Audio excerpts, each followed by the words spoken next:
우리를 대신하여 죄로 삼으시다. 우리를 대신하여 죄로 삼으시다. 한 제목으로 말씀 나눕니다. 우리가 오늘 둘째 교리, 그리스도의 죽으심과 이를 통한 인간의 구속이라는 큰 주제의 교리를 우리가 이제 배우고 있습니다. 도르트 신조 9번째 시간입니다. 지난 시간에 1항과 2항을 살펴보았습니다. 우리 1항 앞에 한번 PPT 보이시죠? 굉장히 글자 많죠? 한번 같이 읽겠습니다. 시작. 하나님께서는 지극히 죄송합니다. 다시 읽죠. 시작. 하나님의 공의가 요구하는 형벌. 하나님께서는 지극히 자비로우실 뿐 아니라 또한 지극히 공의로우시다. 그리고 하나님의 공의는 바로 하나님께서 말씀에서 자신을 계시하신 대로 그분의 무한하신 위엄에 거슬러 범한 우리들의 죄를 현세와 내세에 몸과 영혼에 반드시 형벌로 벌할 것을 요구한다. 하나님의 공의가 만족되지 않고서는 우리는 그를 피할 수 없다. 그러니까 하나님의 공의는 반드시 죄가 있다면 형벌을 내리는 것이라는 것이죠. 그것이 형벌을 받는 게 죄인에 대해서 마땅하고 당연하다. 이 사실을 알려주고 있어요. 그리고 오늘 아까 읽었던 2항을 보시면 우리 스스로는 그 하나님의 공의란 만족을 이룰 수가 없다고 말씀했죠. 그래서 우리 자신을 하나님의 진노에서 건져낼 능력도 없다는 거죠. 그래서 우리의 공로로서는 만족할 수 없다는, 그래서 1항 마지막에 우리는 하나님의 형벌을 피할 수가 없다는 그 운명을 선언하고 있어요. 그런데 그냥 그렇게 끝나면 도대체 이제 희망이 없잖아요. 그러나 반전이 있겠죠. 하나님의 공의를 만족시키는 한 분이 있다라고 소개하는 겁니다. 그분은 예수 그리스도시죠. 지극히 공의로우신 하나님이 또한은 자비로우시고 사랑이 많으세요. 그래서 자기 독생자 예수 그리스도를 보내주셨습니다.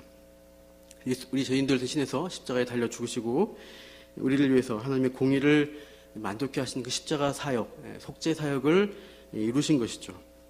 이 두 번째 교리의 쟁점은 뭐냐? 지난 시간에 말씀한 대로 이 속죄의 공로가 모든 사람을 위한 것이냐 아니면 택한 사람만을 위한 것이냐 하는 질문입니다. 우리가 믿는 바는 그리스도의 속죄는 모든 사람이 아니라 택한 받은 자만을 위한 것이다. 그래서 첫째 교리인 선택과 유기 교리와 연결되어 있는 것입니다. 창세전에 택한 자만이 그 그리스도의 속죄 사역의 은혜가 유효하게 돼요. 그래서 이 속죄 공로, 유기자에게는 해당이 안 되고 선택받은 자에게만 적용된다. 그래서 이제 제한적으로 십자가의 은혜가 된다고 해서 이것을 네 글자로 뭐라고 했죠? 따라해보시죠. 제한 속죄다. 제한 속죄, 제한 속죄라고 했습니다. 이거에 반대되는 알미니안들의 주장이 보편 속죄입니다. 알미니안들은 예수님이 죽으신 것이 모든 사람의 죄를 용서하셨다라고 합니다. 십자가의 죽으심으로 모든 인류의 죄를 없애주셨다. 근데 보시면 모든 인류가 그럼 다 구원받아야 되는데 우리가 주변에서 죽는 사람들 보면은 믿지 않고 죄 가운데 때론 저주하면서 죽은 사람을 많이 보게 됩니다. 여전히 불신자로 죽어가는 그들은 뭐냐라는 거죠. 그래서 이 답을 알미니안들은 어떻게 하냐면 그들은 원죄의 문제는 해결됐지만 그들이 믿지 않는 죄를 저질러서 그 죄로 인해서 멸망받은 것이다 하고 설명합니다. 그러니까 당신의 믿는 행위, 믿는 그 결단을 통해서 구원에 이룰 수 있다라고 이 알미니안들은 가르칩니다. 결론적으로는 인간의 자유의지로 인간의 공로를 통해 구원받는다는 그 결론에 이르는 것이죠.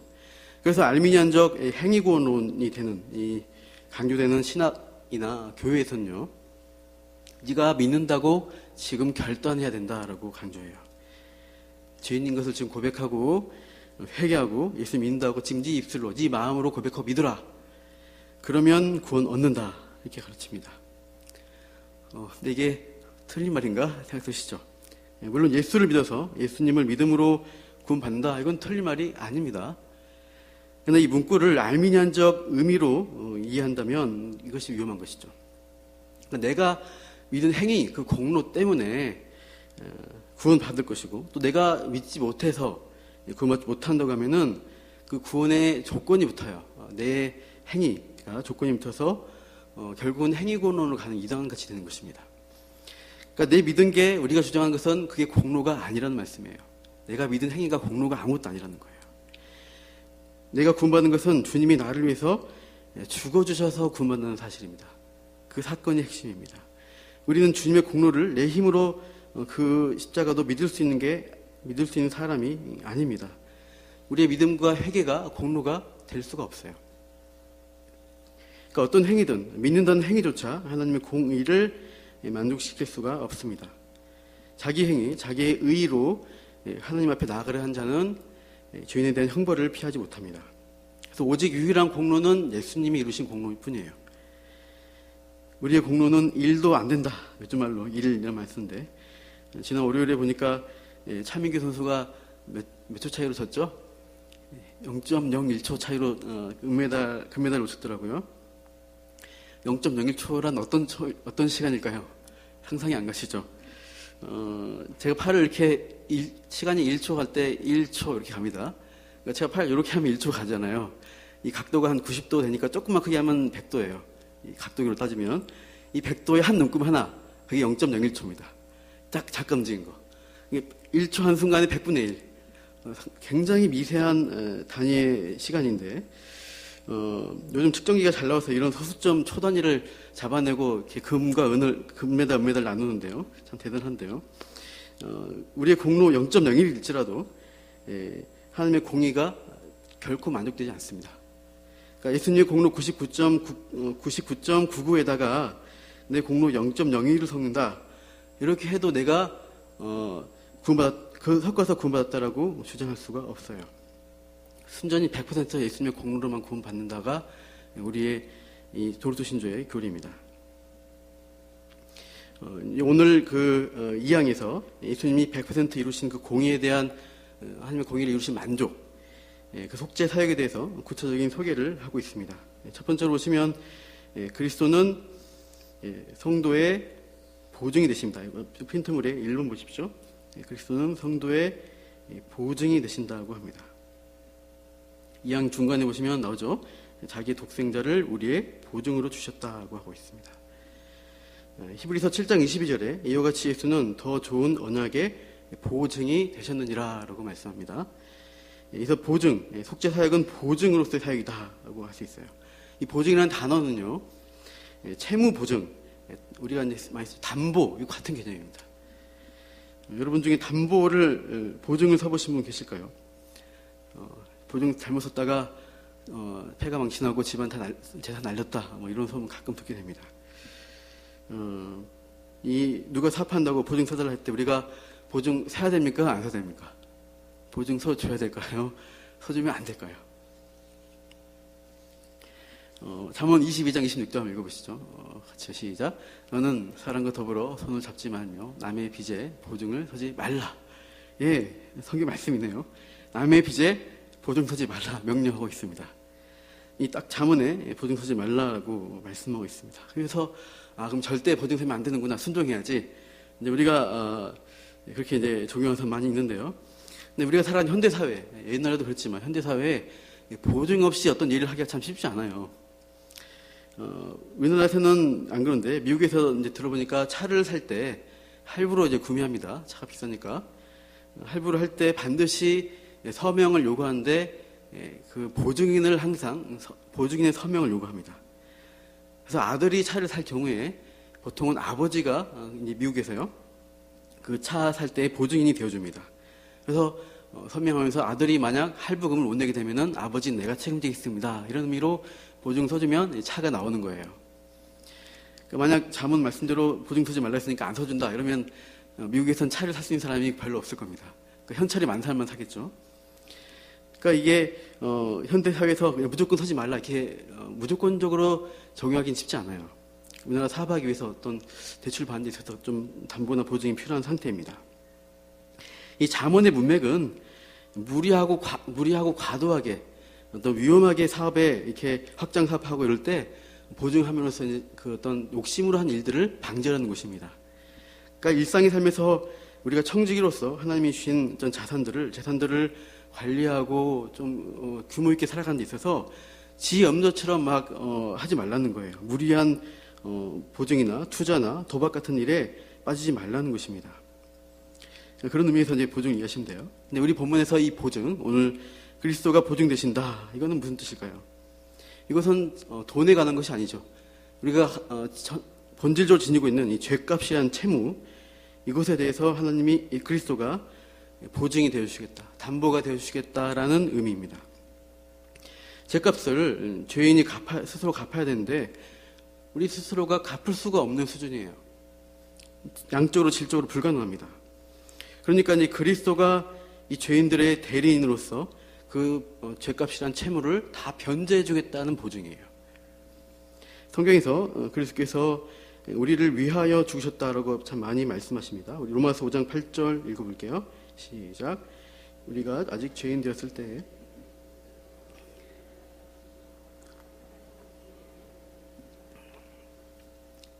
여기 중간에 보시면 빨간 글씨로 되어 있죠. 우리를 위하여 죽으심으로 그 사랑을 확증해 주셨다라고 말씀하고 있습니다. 우리를 위하여.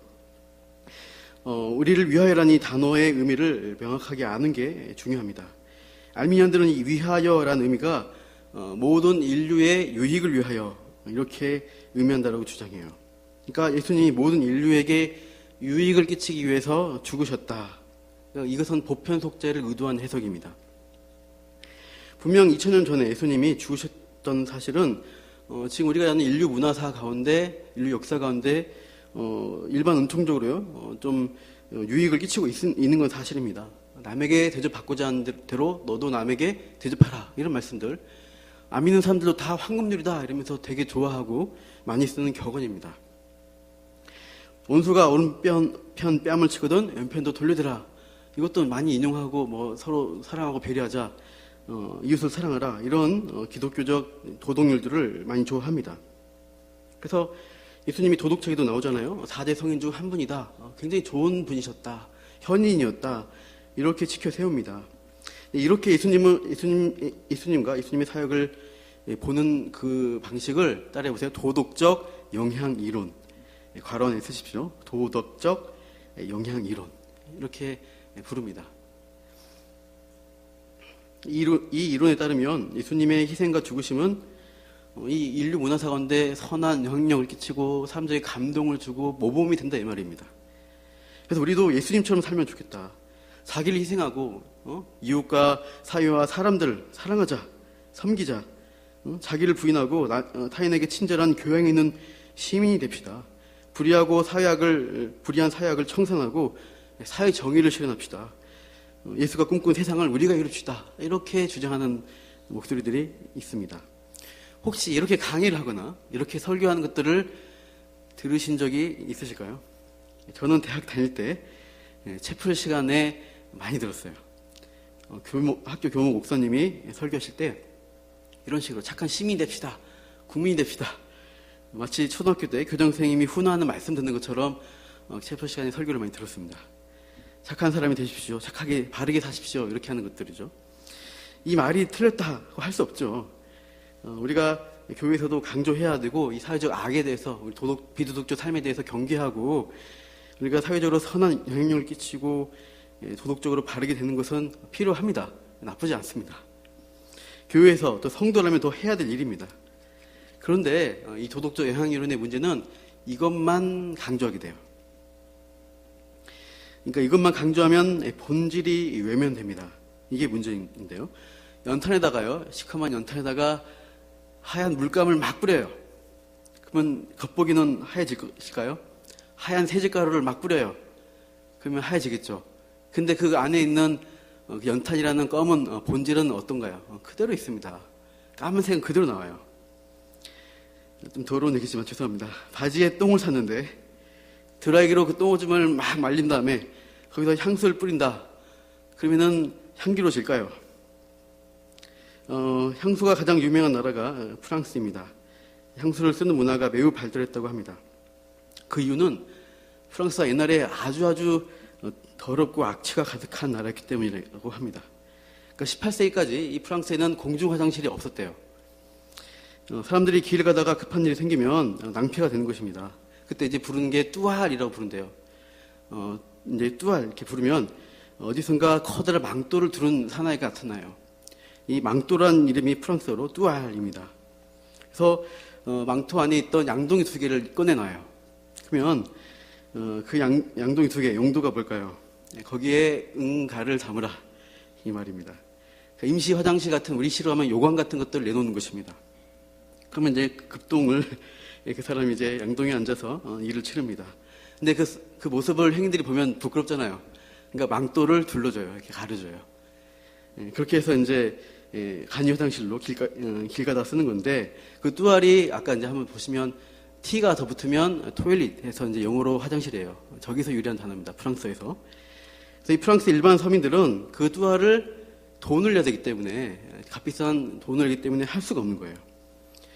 그래서 19세기까지 일반 프랑스 시민들은 길거리든 숲속이든 담벼락이든 아무 데나 들어가서 볼 일을 본 것입니다. 그러니까 어때요? 길거리에 똥오줌이며 악취가 얼마나 심했는지. 그래서 이제 프랑스에서 개발된 것이 볼 일을 그 똥을 피해갈 수 있도록 굽이 높은 하이힐을 신었대요. 남자든 여자든 이렇게 하이힐을 신고 똥을 이렇게 안 밟으려고 했고, 또 성벽이나 2층에서 싸서 떨어진 똥도 있는데 그 똥을 좀 피하려고 양산도 개발되었다는 설도 있어요. 이건 설입니다. 아무튼 귀족들도 위생관념이 별로 없어서 안 씻고 자기한테 하는 악취, 또 남에게서 하는 악취를 이제 피하려고 자기 몸에다가 향수를 많이 뿌리다 보니까 그 프랑스 향수가 유명합니다. 이 재미있는 역사 이야기인데, 요지는 똥오줌 악취라는 본질을 놔두고 겉만 반지르르하게 향수 뿌린다. 그러면 향기로 진다라고 주장하는 게 또 도덕적 영향 이론입니다. 뼛속까지 시커멓고 더러운 게 우리 죄인의 본질인데, 이 문제는 해결 안 하면서 노력하면 된다. 착하게 살려고 애쓰면 좀 선해질 것이고 또 하나님도 봐주실 거야. 이렇게 하는 거죠. 이 소리를 도덕 영향론자들이 했고, 그들 중에 다수가 신학자와 목사님들이었어요. 이제 자유주의 신학자들이 많이 그런데요. 그러니까 이 도르트 신조를 작성한 우리 개혁주의 신학은 그리스도의 죽음을 이 보편적 유익을 주는 게 아니라고 주장합니다. 뭐냐면 실제로 죄인들을 구원하는 것이다. 실제로 구원하는 거다. 따라하라. 나는 이렇게 갔으니까 니들이 날 따라오라가 아니라 할 수 없는 죄인들을 실제로 구원해 준 게 예수님의 십자가 사역이었다라고 말씀합니다. 그러니까 그리스도 속죄의 참된 본질은 그리스도께서 죄인의 대리인으로 보증으로 죽으셨다. 이것을 밝혀야 돼요. 여기서 우리를 위하여, 아까 말씀해서 했는데, 위하여란 전치사가 헬라어로 보면 휘페르라고 해요. 휘페르라는 말인데, 이 단어가 원래 의도는 위에, over, beyond에서 너머에 이 뜻입니다. 그러니까 뭐 우리 위에, 우리 너머에 이렇게 하면 해석이 안 되니까 위하여라고 했는데, 이 휘페르가 다 비유적인 의미로 쓸 때는 대신하여라는 의미를 가져요. 대신하여. 그러니까 우리를 대신하여 죽으셨다라고 하는 게 원어적으로 해석이 맞아요. 도르트 신조 2항이 맞습니다. 그래서 우리를 위하여. 그래서 신조 보십시오. 2항 중간에 보시면 우리의 보증으로 주셔서 우리를 위하여, 그리고 우리를 대신하여라고 하고 있어요. 그러니까 정확한 해석을 넣어주고 있습니다. 대신하여, 우리가 죽어야 할 그 자리를 대신해서 예수님이 우리 대신 그 자리에 들어가서 죽으셨다. 그래서 그 은혜를 받은 사람은 이미 예수님이 죄의 형벌을 받았기 때문에 그 자신은 죽지 않아도 되는 은혜가 있는 것이죠. 근데 어떤 이들은 이런 도전의 질문을 할 수가 있습니다. 인간의 법정에서조차요, 무죄한 사람이 어떤 범법자를 대신해서 죽는다, 또 대신 고난 받는다, 이런 법은 없습니다. 실제로는요. 인간 법정도 선량한 사람이 범죄를 대신해서 뭐 이렇게 벌받도록 하지 않는데, 하물며 하나님이 그런 방법을 쓰시겠냐, 이렇게 따질 수가 있습니다. 그러니까 하나님이 무죄한 사람을 대신 벌 줄 수 있냐, 이 질문에 우리의 답변은 어떻게 할까요? 이렇게 하는 것입니다. 맞아요. 하나님께서는 그런 방법을 사용하지 않습니다. 하나님께서는 무죄한 사람을 죄인 대신에 벌하지 않습니다. 맞다는 말, 너희들이 주는 말이 맞아, 이 말입니다. 우리가 갑자기 이게 뭔 소리야 하실 수 있는데요. 하나님은 무죄한 자를 결코 벌하지 않으십니다. 그런 적이 없으시고 앞으로도 그렇게 결코 그렇게 하지 않습니다. 하나님은 오직 죄 있는 자만 벌하십니다. 그러면 질문이 여러분 마음 가운데 떠올 수 있습니다. 그래, 무죄한 예수님을 벌하신 하나님은 뭔가요? 그러니까 우리가 어떻게 할까요? 예수님이 무죄하다가 아니라 예수님이 십자가에서 죽으실 때 그리스도는 무죄하지 않았다는 사실을 깨달아야 됩니다. 예수님은 택한 백성의 죄책을 짊어지셨습니다. 그 백성을 대신해서 우리 빈칸에 쓰신데요. 죄인을 대신하여 유죄한 자로 죽으셨다. 이번에 유죄한 자. 예수님은 유죄한 자입니다. 아까 본문인데 우리 본문 다시 읽어볼게요. 시작. 하나님이 죄를 알지도 못하신 이를 우리를 대신하여 죄로 삼으신 것은 우리로 하여금 그 안에 하나님의 의가 되게 하려 하심이라. 우리를 대신해서 예수님이 죄인이 되셨어요. 죄로 삼으셨어요. 그러니까 이제 이런 말씀도 있습니다. 히브리서 4장 15절에 우리에게 있는 대제사장은 우리의 연약함을 동정하지 못할 자가 아니요 모든 일에 우리가 똑같이 시험 받으신 이로되 죄는 없으시니라, 이 말씀 있잖아요. 그러니까 개인적으로 예수님은 죄를 짓지 않으셨어요. 무죄하세요. 이 땅에서 완전한 순종을 이루신 완벽한 의를 이루신 분이십니다.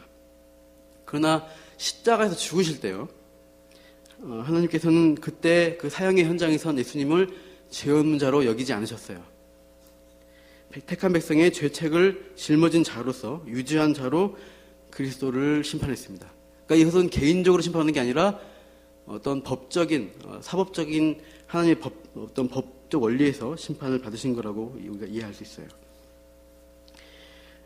그리스도가 자신의 백성과 법적으로 하나 되었다라는 원리가 있습니다. 이 법적 연합, 동일시한다는 게 가능하냐? 성경에서 이 원리를요, 따라해 보시죠. 대표성의 원리. 대표성의 원리. 대표성의 원리라고 합니다. 창세기 1, 2장에 보시면 하나님이 첫사람 아담을 지으시고 그 아담을 모든 인류의 대표자로 세우셨어요. 그래서 그와 언약을 맺으시는데 행위 언약이라고 합니다. 동산의 모든 나무의 열매는 마음껏 따먹되 동산 중앙에 있는 선악을 알게 한 나무의 열매는 먹지 말라. 먹으면 반드시 죽는다. 이게 행위 언약입니다. 그래서 아담이 이 언약을 지키면 아담 자신과 아담의 후손은 영생을 얻게 될 것이다. 불순종하면 아담과 그 후손에게는 죽음의 형벌을 받게 될 것이다. 그래서 아담은 이 언약 가운데서는 인류의 대표자로 하나님과 언약을 맺었어요. 여러분, 대표자, 이 개념이 우리 사회에도 많이 있습니다. 국가를 대표하는 사람이 누굽니까? 우리가 아는 문재인 대통령, 지금 대통령이 그렇습니다. 대한민국 국민의 대표자로 우리를 대신해서 대표해서 말하고 행동을 해요. 그러니까 혼자서 개인적으로 하는 일들은 아닙니다. 집에 가서 공적으로 할 때 대표자가 돼요. 그래서 공적으로 외국과 조약을 맺었다. 우리가 그 나라에 가면은 그 조약에 적용을 받아요. 내가 안 맺었는데 할 필요 없어요. 대통령이 했으면 우리 국민도 효력을 받습니다. 대통령이 만약 전쟁을 선포한다 그러면 우리도 전쟁을 치러야 합니다. 대통령이 공적으로 평화를 선포하면 우리도 평화를 누릴 수가 있어요. 이게 대표자의 원리입니다. 요즘 평창 올림픽 국가대표 왕따 문제로 시끄럽습니다. 여자 팀 추월 경기에서 두 선수가 한 선수를 그냥 딱 이렇게 내버리고 경기를 했습니다.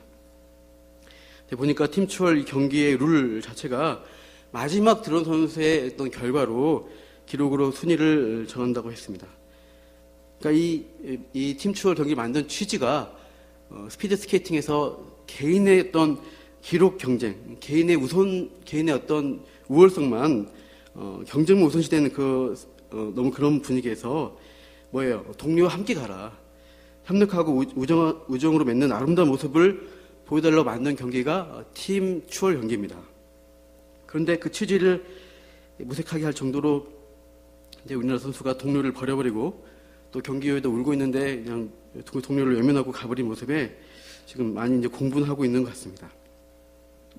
왜 우리가 국민들이 화내는가? 그들은 대한민국이라는 국가를 대표해서 국민을 대표해서 다른 나라 국가 대표와 함께 공정하게 경기를 해야 되는 사람들입니다.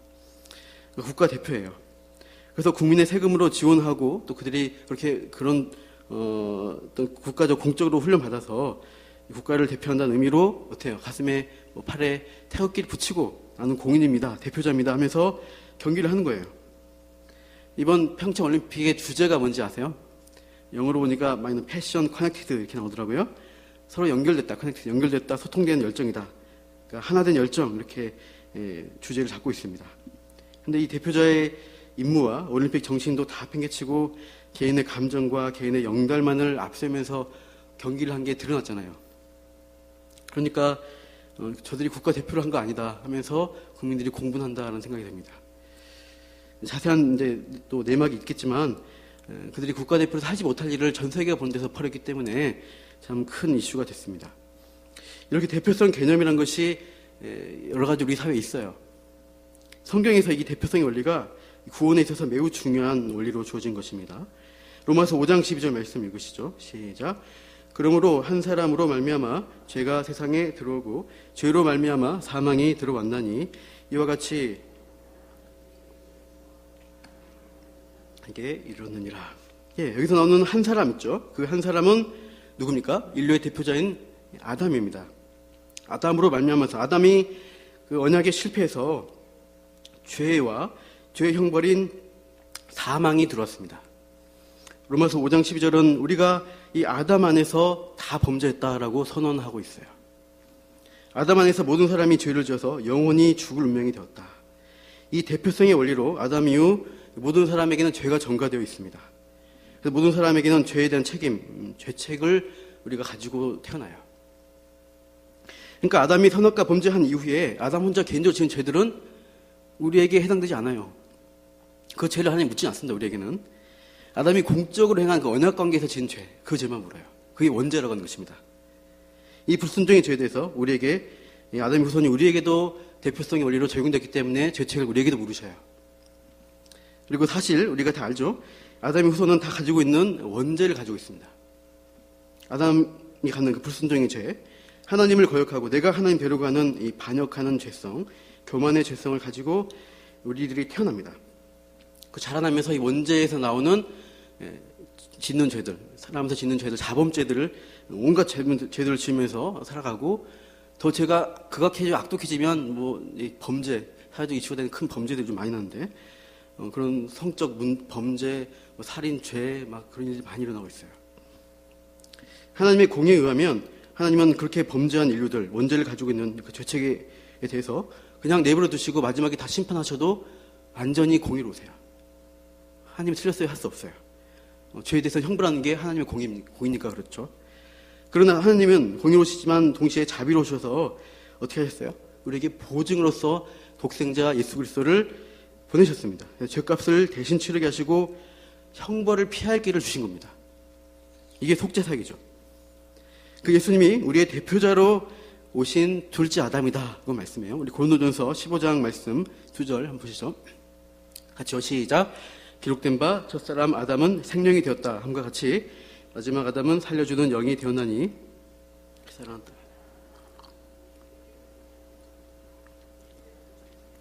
네, 여기 보시면 비교하고 있죠. 파란 글씨로는 첫사람 아담이 나오고 또 첫사람인데 빨간 글씨로 마지막 아담, 둘째 사람. 둘째 아담으로 예수님이 하늘에서 오신 분으로서 우리 대표자로 이 땅에 오셔서 그 언약, 아담이 실패한 첫째 아담이 실패한 그 언약을 성취하기 위해서 오셨습니다. 불순종에서 영생 얻는데 실패한 그 첫 아담과는 다르게 이 둘째 아담 예수님은 어떻게 해야 온전히 순종해서 영생을 얻어내십니다. 고린도전서 15장 22절에 아담 안에서 모든 사람이 죽은 것 같이 그리스도 안에서 모든 사람이 삶을 얻으리라. 이 삶은 영생을 가리킵니다. 첫사람 아담은 실패했어요. 영생 얻는데 실패했어요. 근데 예수님을 통해서 둘째 아담 예수님을 통해서 그 영생이 성취가 됐습니다. 예수님이 이 영생이라는 상을 받기 위해서는 두 가지 과제를 이루어야 됩니다. 그러니까 첫 번째로는 첫째 아담이 완전히 처음에 그 의로운 상태, 죄짓지 않은 상태, 이 상태에서 아담이 죄짐으로 죄책 상태에 떨어졌잖아요. 이 떨어진 상태를 해결해야 됩니다.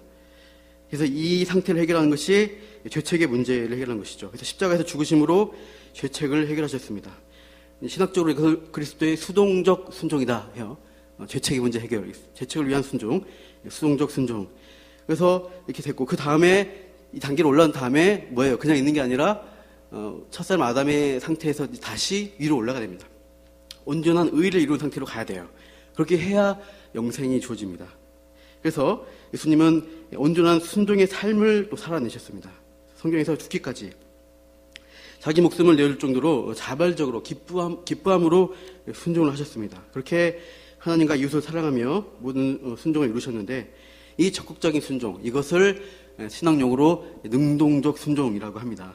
수동적 순종, 능동적 순종. 이래서 영생이 상으로 주어진 것입니다.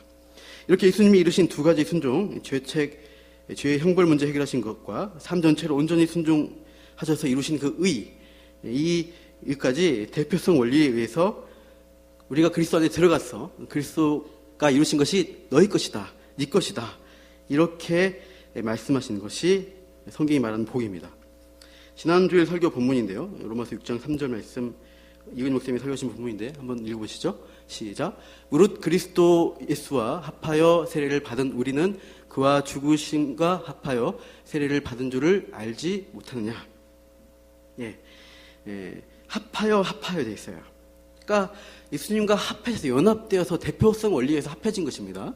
그분 안에 들어가서 우리가 십자가의 죽으심이 내 것이 되고, 또 예수님의 삶의 완전한 순종이 그 의의가 내 것이 된 것으로 하나님이 인정해 주시는 거예요. 이게 대표성 원리입니다.